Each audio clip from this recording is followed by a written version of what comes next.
So what we're gonna do is we're gonna go to 33 Washington. I want to check in on the framers, just to make sure that they don't have any questions. And there was some small framing changes that we made, and I just want to make sure that they're aware of that.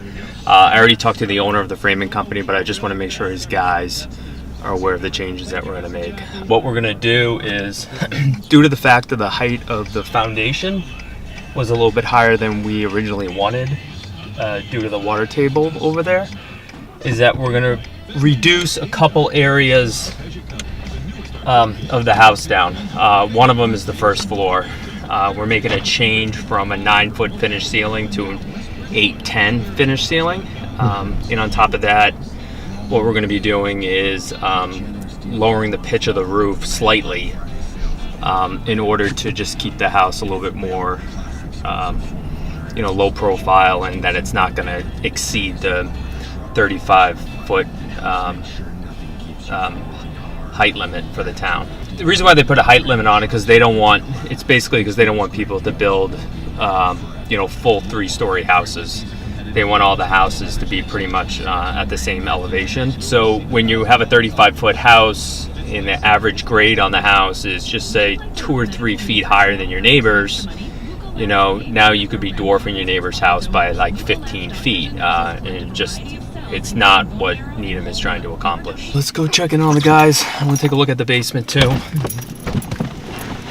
One thing that we've been fortunate with, considering it's the middle of November, is that the weather's great. We've had a couple setbacks over the last couple weeks when it comes to rain, but the overall temperature has been great. So the goal here is to really push the framing so we can get this done in a timely manner.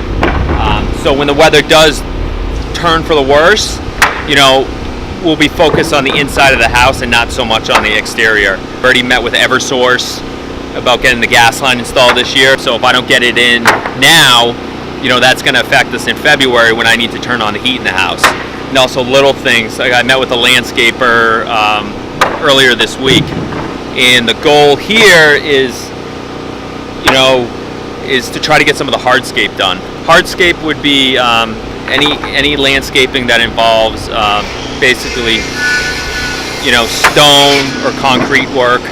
If we can get all that stuff done this year, that's going to be helpful in the spring when we're trying to wrap up this project. We can just do the softscape, so pretty much we'll just have to do the plantings in the sod, which is relatively quick. Right now what I'm going to do is I just want to check in on the framers, see if they have any questions, and then I want to go take a look at the basement. Wall height?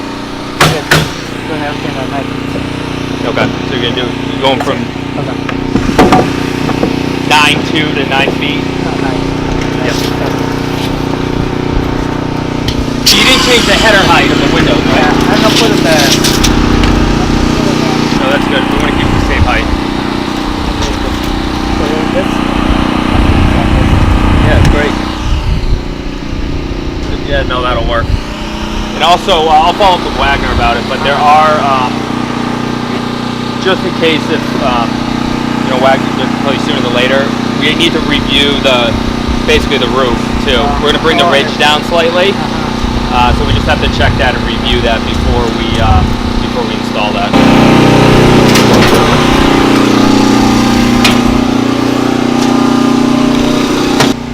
So a couple things we're looking at down here. I just want to take a quick look at the framing to see if I see anything that was missed. Typically in this phase, there are some items that aren't done yet, and it's because since we have shelter in the basement, a lot of times they just wait until it's raining to do some of the smaller stuff like punch list items, like blocking. Something else that we're going to be keeping an eye on is see if there's any water in the sump pump holes. This is something that we monitor the entire construction process. But right now, considering all the rain that we've had over the last couple weeks, there's minimal water in the sump pump hole, which is great. That's just really showing that this house, the yard around the house isn't too saturated. One important part during the construction process is that the yard is not graded properly and it's not pitched the way we're gonna have it pitched when it's done. And obviously there's no downspouts or dry wells installed yet. So, knowing that the yard is roughly graded and we're really not seeing any water in the sump pump hole, that's great. Maintenance for homeowners is very important, and we provide a service to help them with that. You know, we have the management program that can help them, you know, maintain the interior and exterior of your house. We send out emails to everybody, you know, letting them know when they need to change their air filters, you know, gutter cleaning and stuff like that. So just try to help homeowners kind of understand about everything that needs to be done at their house. So do you have a family? You have kids? Yeah, I have 2 twin girls that are 6.5 years old. So they're getting to a good age.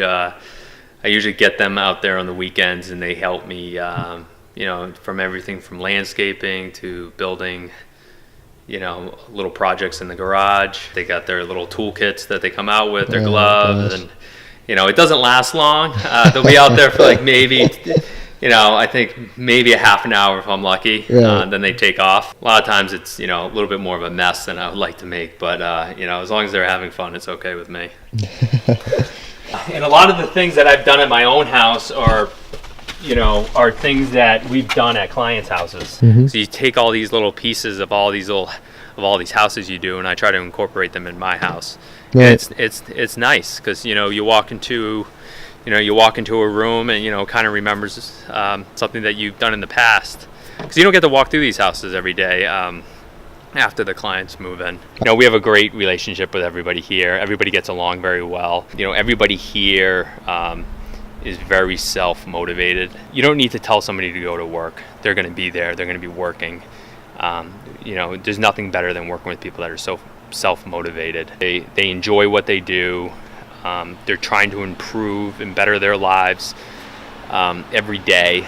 And a lot of that is taking the initiative about learning more and more about the construction process and how Hawthorne does stuff. So Nagosian had to dig all this stuff up for the foundation. And then I guess when we get to the second floor, we're going to have to talk about that tree. Yeah. So we have to get Jess over there. She's the one who wanted to keep it. We'll see what she wants to do. Pretty sure Nagosian hit the roots too when he dug. Probably.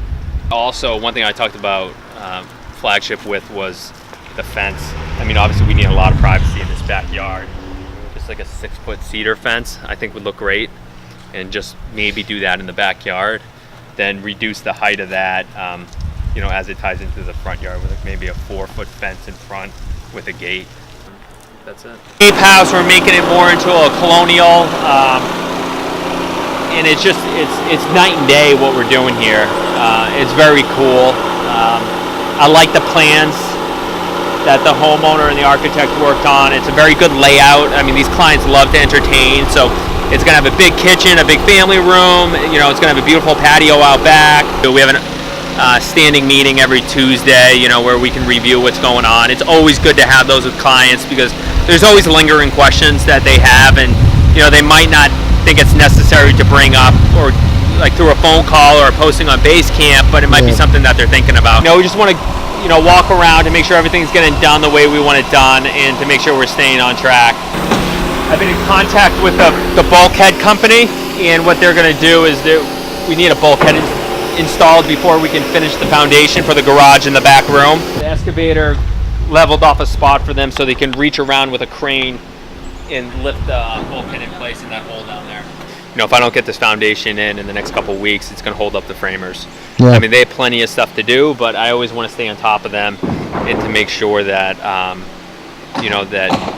that we're not holding them up. I mean, you really have to know what's going on at every project.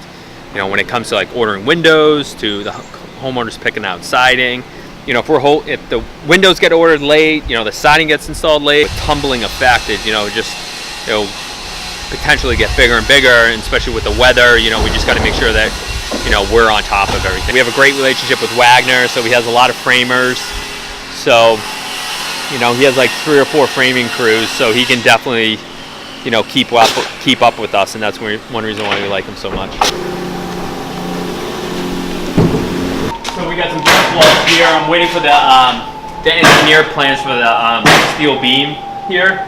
I was supposed to have it yesterday at the latest, but don't have it yet, so we're kind of holding up stuff right here. But what we did, we built some temporary walls so we can continue building up, and then we'll pop it into place when we get it. You know, as we walk through these houses, you know, you kind of always have to tell the homeowner, Everybody always walks through like a framed house and they think it's so small. They don't realize how big it is. So, we always tell homeowners, like, don't worry, your house is going to look bigger when it's after it's plastered and stuff like that. People don't realize that, it's at the benefit to them and us to make sure everything gets squared away and everything's confirmed, and we're doing everything that the homeowner wants to do. Because if we hastily run through stuff or push stuff too fast, just to try to get stuff done, it could be at a detriment to us and the homeowners, because we don't want to rush them through decisions. We in a perfect world, every client would make a timely decision, but sometimes that we're not able to do that.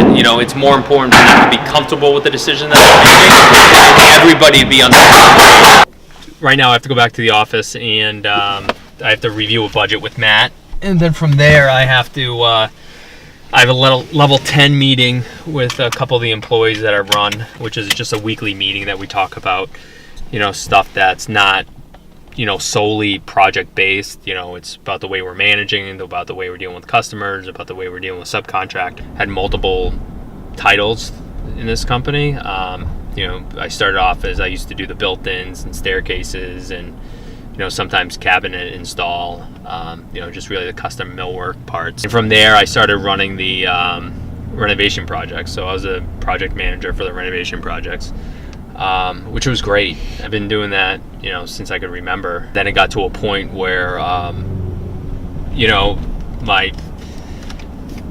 they needed somebody to kind of run all the projects. And so from there, I went from a project manager to the vice president of operations. And now I have a couple project managers and a couple other people that work underneath me. I'm one of the people at the company that's involved in almost every single step of the construction project. Right. A lot of the other people in the office are more, their part of the project is more isolated to one phase or the other. So I kind of have to, so I'm kind of that person that ties everybody together.